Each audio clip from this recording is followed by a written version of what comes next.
Alright, so everybody, this is Z33 here, back to a brand new video. First one got cut short, had a phone call, but we are here with week 2 of college football recap analysis, whatever you want to call it. Great week. A lot of major upsets, a lot of super close games. Fantastic week of football. NFL is all starting right now.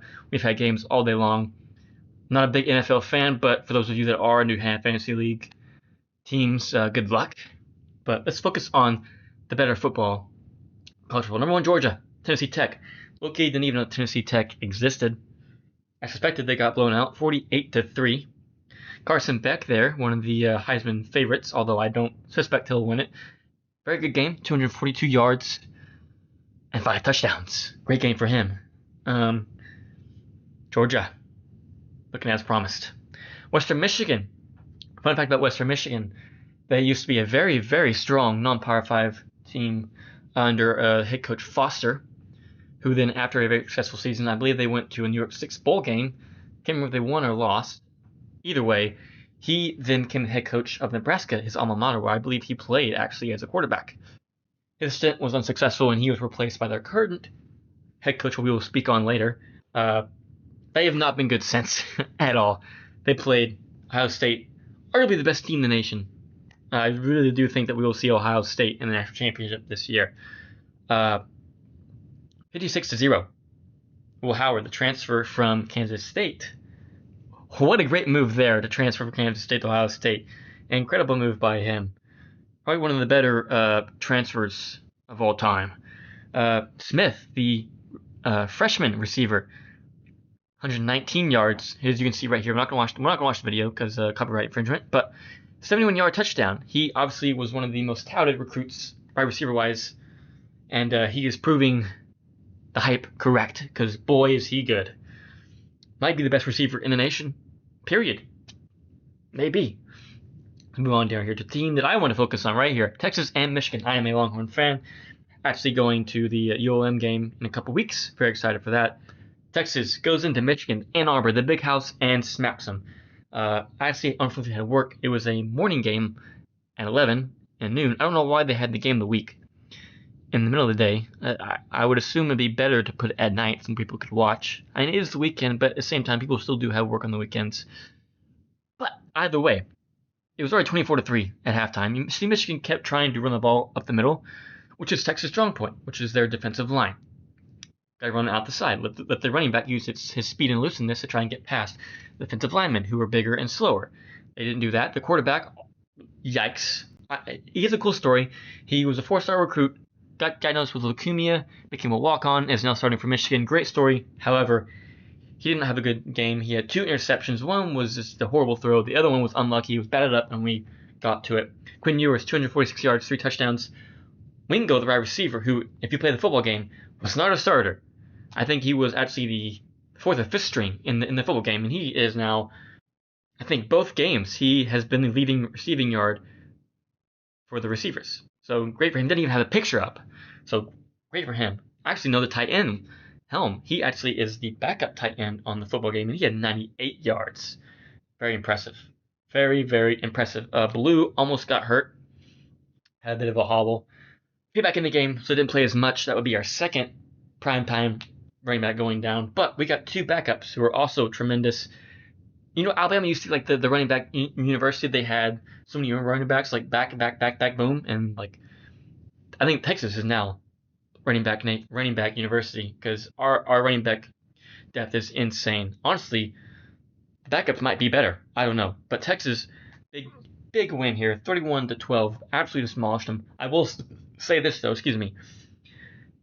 On paper, this win looks good, but I think at the end of the season it won't look as good. I think Michigan is dealing with a lot of...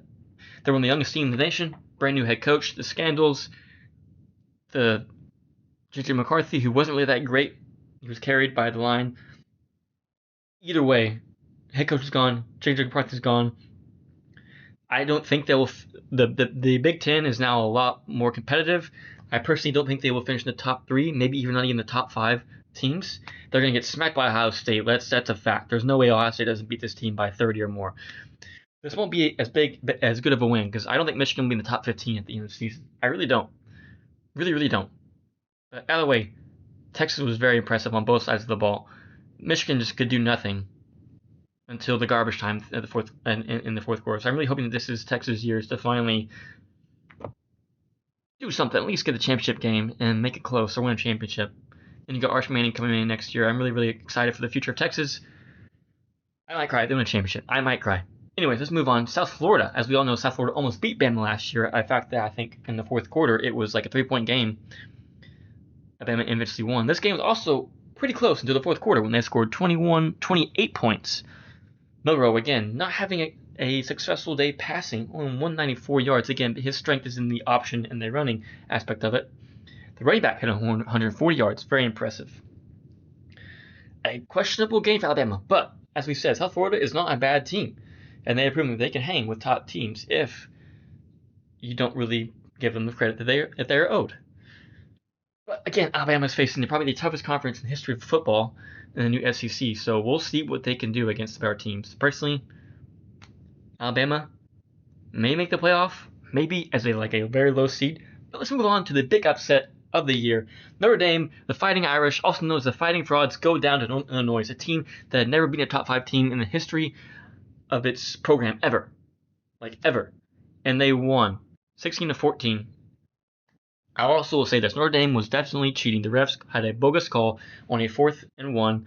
Illinois should have gotten the first down, and so they settled for a field goal. The field goal goes in. Notre Dame gets the ball. Then they try to kick a 62-yard field goal, which was blocked. Northern Illinois wins the game. Notre Dame looked rubbish all year. Miles Leonard, whatever, the transfer from Duke was not the answer. Another horrible transfer. As we know, Sam Hartman transferred from Wake Forest and played horrible. Same thing here. Leonard had a horrible game. Notre Dame could not run it at all. They were being bullied by a tiny, tiny school. But Notre Dame, they always get put in the top 5 every year, even though they play no one, and they make the playoff, and then they get blown out.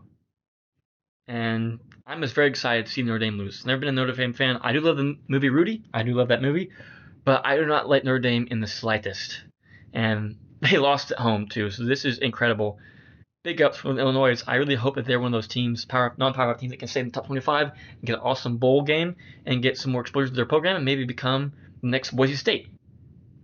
The head coach actually, this is his alma mater. He played football there, and he actually was crying at the end of the game because he was just so mounted up with emotions, so proud of his guys. Great story. If you're never heard of Northern Illinois before, become a fan today because this team is one you want to root for.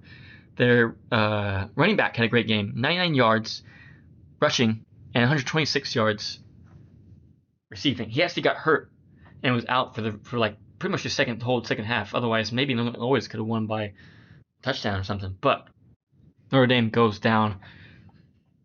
Depending on their schedule, let's look at their schedule. Why don't we do that real quick? Am I still okay? Schedule. So they beat A&M. If we play that game again, maybe they lose. They play Louisville, Stanford, Georgia Tech, Navy, Florida State. See, that's a really weak, really weak schedule. Their only real huge team is arguably USC. Florida State is not good this year, so they could technically win all these games. I mean, Louisville, as we all know, was a really high-ranked team and got their ass beat, so they're really not that good. I think they shouldn't be ranked. Georgia Tech is going to be a tough one. Army is going to be a tough one. I would be surprised if Notre Dame finishes in the top 15 this year. I really think they're going to have a bad year. I hope so, because they don't deserve it. Middle Tennessee versus Ole Miss. Ole Miss, obviously, very, very skilled offensively. They won 52-3 against Middle Tennessee. Small school. Jackson Dart, 377 yards. Paris, the running back, 165 yards. And a wide receiver had 130. They're going to be a problem. Can they win the SEC? Don't think so, but maybe they could pull off some upsets. Honestly, if they played Georgia, I would root for them to upset Georgia. I'm going to be real. Boise State almost beats Oregon. Oregon had to make a comeback at the end, and I'm very, very sad that they lost. I actually predicted Boise State to win this game. Boise State, obviously one of the best non-Power 5 teams ever in the history of the game. Dylan Gabriel, 243 yards, 2 touchdowns. Running back the Boise State running back who had 6 touchdowns last time, had 192 yards and 3 touchdowns. This guy might be one of the Heisman favorites, you guys. Unbelievable skill. I don't even think he was supposed to start. I think the running back that was ahead of him transferred to a different school. I forget which school he transferred to. Oh, Arkansas. It was Arkansas. So, man, tough. I really would want to see Oregon lose here. Really did. But what a great game that we were given to. Last second field goal, they win. Bowling Green almost beat Penn State. I really thought Penn State was looking a lot better, but tough game. Quarterback, well, that's actually quarterback for Bowling Green had 2 interceptions. Okay. Tight end had 146 yards. Well, that's impressive. So what Penn State needs to clean things up if they want to even compete in the Big Ten. Personally, I do think it's probably Ohio State, Oregon, and Penn State are the top 3 teams. But Penn State has a lot of work to do. So does Oregon, to be real with you, if they want to compete with Ohio State. I think they're both going to get blown out if they play them. I'm going to agree with you.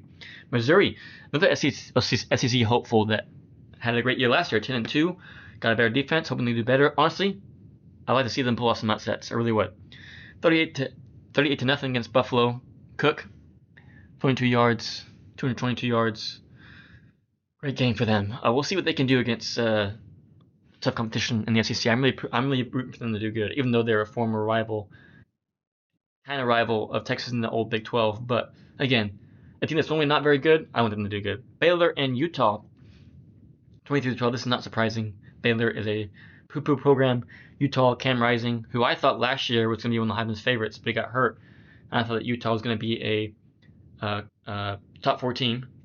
I mean, now they can do it this year and win the Big 12, which is a much, much weaker conference. I think they're going to sweep, go undefeated, and be in the playoffs, but they're going to probably get upset early. I will say that. Miami, Florida A&M, a blowout, 56-9. Cam Ward, Heisman favorite probably right now, 304 yards. Great game for him. USC against Utah State, 48-0. Moss, 222 yards, not too bad. USC looking strong. They might actually pull off some upsets and win the Big Ten. I think they moved to the Big Ten. No, they moved to the ACC. Yeah. So I think they can win the ACC, to be real with you. I'm not a USC fan by any means whatsoever because they're a California team, and I do not like California, or otherwise known as California, but we did beat them last championship game, so what's up? Anyways, they probably could win the ACC, and honestly, if I do have to pick one, I would pick USC at this point. Tennessee versus NC State is supposed to be a much tighter game, top 25 matchup. Nope. I had a feeling that Tennessee was going to beat their ass, and they did. 51-10, which is honestly really embarrassing for NC State. Really embarrassing. I mean, and then the Tennessee quarterback, had 2 interceptions as well, and they still beat their ass. Oklahoma and Houston almost lost Houston, who's 0-2, 16-12. A lot of unanswered questions. Again, I'm really excited for the bit of a rivalry this year. I think that Texas is going to blow them out of the water like they did a couple years ago, 46-6, and get their revenge for last year, which was our only loss last year. I think that Oklahoma is in for a rude awakening. I think Texas will perform great and will become one of the best teams in the SEC and will be dominant for many years to come. I think Oklahoma will do the latter. Moving to the SEC was going to get their ass beat a lot. Arkansas almost beats Oklahoma State. In fact, they were up by quite a bit. As you can see here, it was at the half, it was 21-7. Oklahoma State comes back. I think it was double overtime. Ohio State touchdown goes for 2, then stop Arkansas. What a great game. What a heart redshirt for Arkansas. I used to live in Arkansas. A lot of friends are Razorback fans. Personally, I was really pulling for Arkansas to pull up the upset. That would have been awesome. I would love to see Arkansas pull off some upsets in the SEC as well. But they just, again, the same thing with Arkansas. They just get so close and then, fall short. Basketball too, but what a great game. And honestly, here's the thing. They go through these games, they get hype, and then they just suck. So we'll see what they do this year. Again, SEC is just so strong that I don't know if they can do anything. But Kansas State, Tulane. Tulane was up for a bit, and Kansas State had to pull off. I was personally rooting for Tulane because they're a very strong non-Power 5 team. I think this might be their only loss of the whole year, maybe. But, man, what a game this was. End zone interception that sealed the game. It was at Tulane as well. The quarterback for Tulane had 242 yards. His last throw was an interception. Man, so close. But what a great game. Nichols and LSU, I believe they play like every year now. Actually, I think Nichols beat them like 2 or 3 years ago. Not this time, though. LSU 44-21. Again, LSU's going to be one of those teams that's going to get hurt being the SEC. They might lose some games. Kansas gets upset by Illinois, 23-17. So, yikes. People thought that Kansas were going to win the Big 12. Not going to happen. It's going to be Arizona or Utah. Simple truth. Arizona, number 20, they are ranked way too low. They should be in the top 15 at least. 22-10. Fifta, one of the Heisman favorites, in my personal opinion, did not have the best of games, but I do think he's going to have a tremendous season this year in the Big 12. And we'll see what's going to happen. Or did they move to the ACC? I don't remember. No, Big 12, for sure. Iowa State upsets Iowa. Iowa got the new quarterback, Cade McNamara, from Michigan, I think. And they still lost to Iowa State, which Iowa State's a pretty good team. So, suck it, I guess. I personally was rooting for Iowa State. Jacksonville State and Louisville, 49 to 14. Not much to be said there. I'm not really too prevalent on Louisville. Georgia Tech, finally ranked for the first time since 2015, number 23, gets upset by Syracuse. Kyle McCord was the quarterback for Ohio State last year.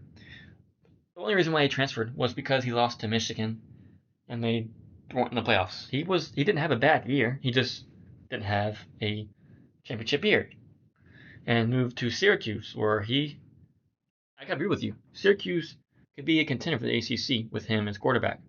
281 yards and 4 touchdowns. They got some life on offense. If they can get a good defense going, they might turn some heads. App State and Clemson. I thought this game was going to be way close. I thought App State was going to actually win this game. One of them won this game. I'm not a Clemson fan. Clemson won 66-20. Was up 35-0 in the first quarter.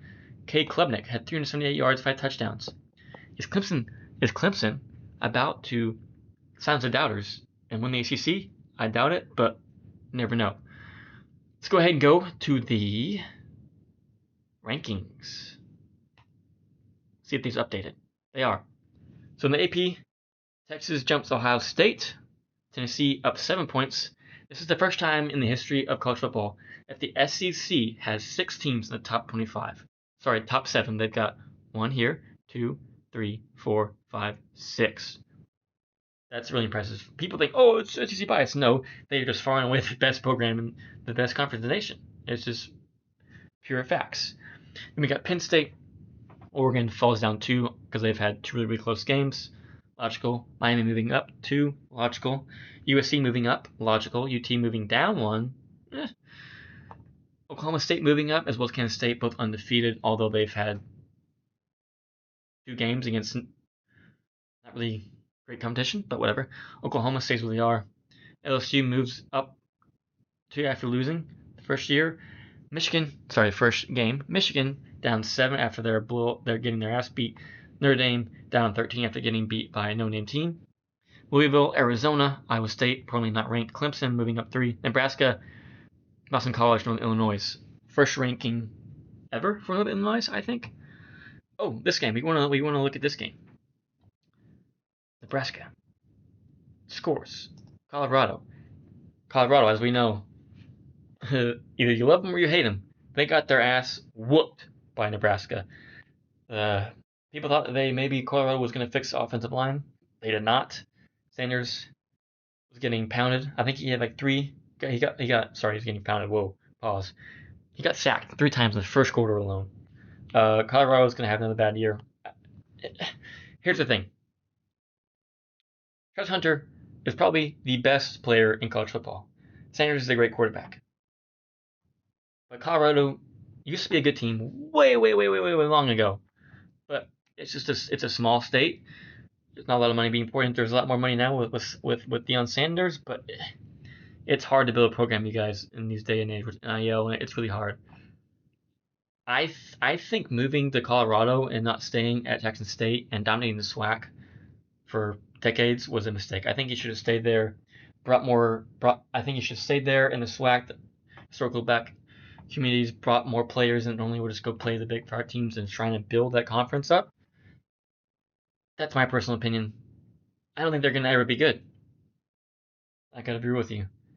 Maybe top 25 one day, but they will never. I don't think they're ever going to compete. I mean, I would like them to. I like Deion Sanders. I like what he does.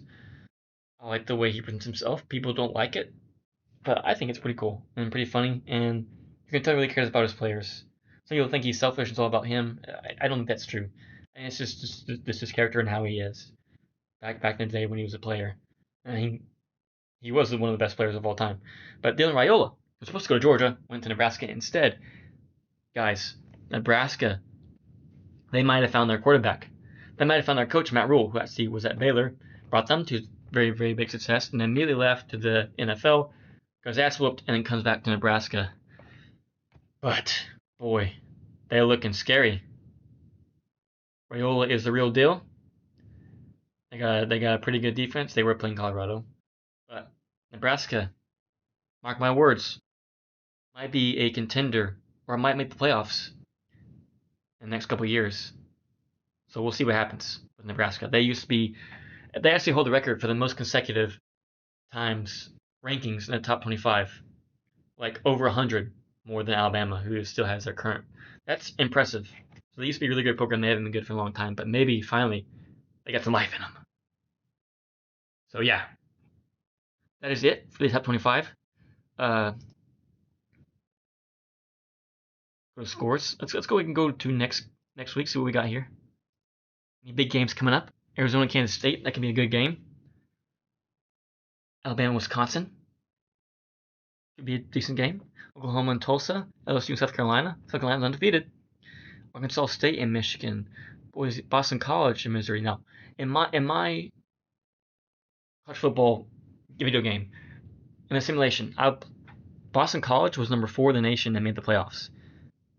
So maybe it happened to real life. Just kidding. I don't know. Oregon and Oregon State, the rivalry game. Ball State, Miami, Tulane, Oklahoma. Tulane, please win this game. Please win this game.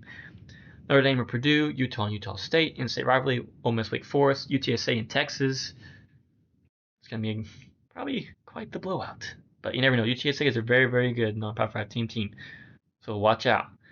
Georgia and Kentucky, Northern Iowa and Nebraska, Kent State and Tennessee. So I'm assuming this is the game of the week right here. I don't know what else would be. But yeah, that's next week. Very excited for next week. Getting NFL started. But anyways, that's going to be it for today's video. Leave a like if you enjoyed. Subscribe for more content. Dynasty started a dynasty at Hawaii in the football game. And yeah. Anyways, this is Street signing out. Stay frosty.